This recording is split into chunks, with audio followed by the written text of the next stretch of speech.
Hello everyone, Moni's ফ্যামিলিতে তোমাদের সকলকে স্বাগত জানিয়ে আজকের ব্লগটা শুরু করছি। আশা করি তোমরা সবাই খুব ভালো আছো, আমরাও বেশ ভালো আছি। তো চলো ব্লগটা দেখতে থাকো আর সাথে থাকো।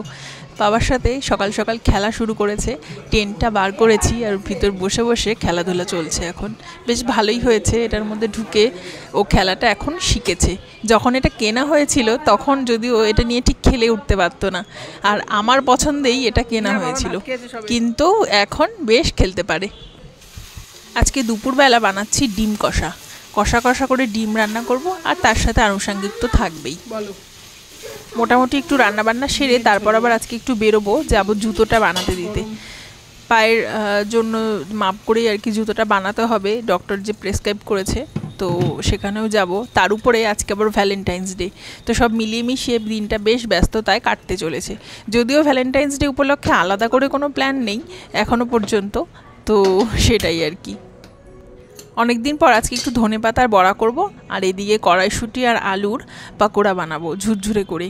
মায়ের কাছ থেকে এই কড়াইশুঁটি আলুর পকোড়া বানানো শিখেছি ছোটোবেলা থেকেই। মায়ের হাতে এই কড়াইশুঁটি আর পকোড়ার কড়াইশুঁটি আর আলুর পকোড়াটা ভীষণই ভালো খাই, তো ওই জন্য আজকাল আমিও কম বেশি একটু বানাই। ধনেপাতা বড়া করার জন্য একটু ব্যাটার গুলে নিয়েছি বেশ ঘন ঘন করে, আর এই ব্যাটারের মধ্যেই আবার আলুর পকোড়াগুলো আর কি ভাজবো। তার আগে ধনেপাতার বড়াগুলো মোটামুটি একটু ভেজে নেব। ভ্যালেন্টাইন্স ডে তো অনেক দিন আগেই চলে গেছে, সেটা তো তোমরা নিশ্চয়ই জানো, সেই 14ই ফেব্রুয়ারি।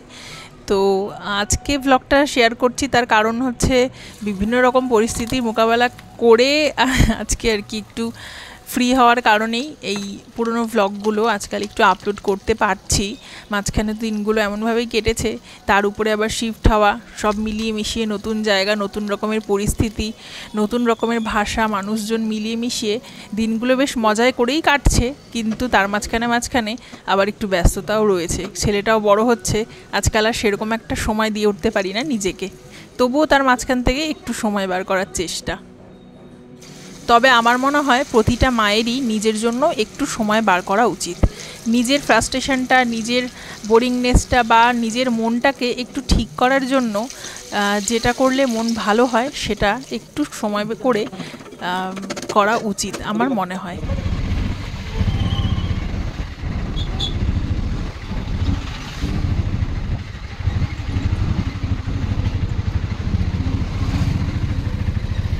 দুপুরবেলা আমরা বেরিয়ে পড়েছি, অমিতকে নিয়ে যাচ্ছি। বাড়ি থেকে বেশ অনেকটাই দূরে দোকানটা, ডক্টরই আমাদের অ্যাড্রেসটা দিয়েছেন, সেখান থেকে এই যে জুতোটা নিয়েছি। আর এখানে পাশেই একটা সুন্দর বিশাল বড় পার্ক আছে, ভাবছি একদিন বাবানকে নিয়ে আসবো। পার্কের বাইরেটা খুব সুন্দর, ভিতরটাও নাকি ভীষণই সুন্দর, বাইরে থেকে একটু একটু দেখা যাচ্ছিল। কাজ হয়ে গেছে, এবার যাব বাড়ির দিকে। বাড়িতে গিয়ে দেখি একটা বিশাল সারপ্রাইজ, সেটা হচ্ছে অমিত লুকিয়ে লুকিয়ে অর্ডার করেছে আমার জন্য ভ্যালেন্টাইন্স ডের উপলক্ষে গিফটগুলো, তো সেগুলোই এখন আনবক্স করছি। আমি তো ভীষণই অবাক, এই যে ওরা সবাই খেতে বসেছে, এখানে একটা ফুলের তোড়া আর কি, ফুলের বুকে, গোলাপ তো আমার এমনিতেই প্রিয় ফুল, আর তার সাথে রয়েছে 4 রকমের সুন্দর সুন্দর ছোট ছোট ইনডোর প্লান্ট। আমি তো এত রকমের গিফট পেয়ে আমি তো ভীষণ অবাক হয়ে গেছি। আলাদা করে ভ্যালেন্টাইন্স ডে পালন করা বা ফিল করার মতো সত্যি কথা বলতে দম নেওয়ারই সময় পাই না, কিন্তু হঠাৎ করে বরমশাই এই এত কিছু অর্ডার করে বা এত কিছু গিফট দিয়ে সত্যি দিনটা ভীষণই স্পেশাল করে দিয়েছে। যদিও এগুলো না দিলেও যে ওর প্রতি ভালোবাসা কম হয়ে যেত সেরকম কোনো মানে নেই, কিন্তু এই ছোট ছোট জিনিসগুলো আর কি সেই দিনটাকে স্পেশাল করে তোলে। তো এই 4 রকমের গাছ আনা হয়েছে, আর তার সাথে রয়েছে সেন্টেড ক্যান্ডেল, 4 রকমের ফ্লেভার যুক্ত ক্যান্ডেল। আর সেন্টেড ক্যান্ডেল এই প্রথম আমি হাতে নিলাম বা ইউজ করছি বলতে পারো, ইউজ করলাম আর কি।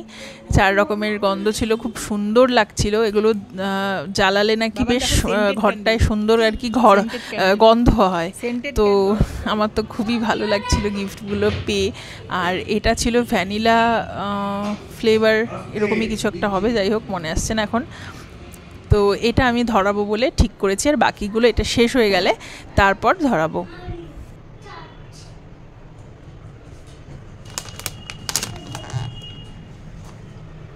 ফুলের বুকেটাকে একটু জলের মধ্যেই রাখবো ভাবছি, নাহলে ফুলগুলো একটুখানি নেতিয়ে নেতিয়ে যাচ্ছে মনে হচ্ছে। তো ওই জন্য একটা বড় একটা বটল ছিল, মানে বাতিল করা আর কি, তো ওটার মধ্যে ওটা নিয়ে নিয়েছি। ওটার মধ্যে বেশ কটা ফুল রাখবো, আর আরেকটা ফ্লাওয়ার ভাসের মধ্যে আর কয়েকটা ফুল রাখবো।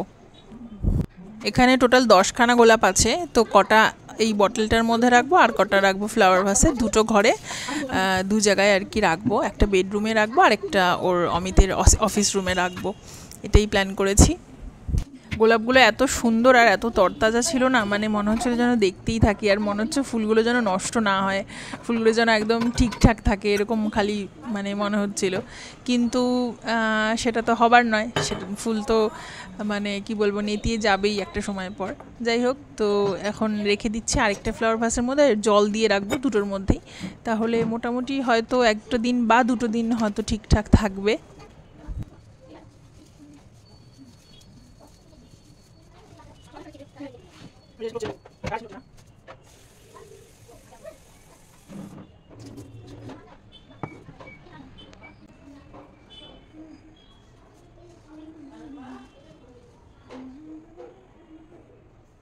সব ফুলগুলোকে যেটা যেখানে রাখার সেখানে রেখে দিয়েছি, আর এই যে বেডরুমে রেখেছি একদম বেডের পাশে, খুব সুন্দর লাগছে দেখতে।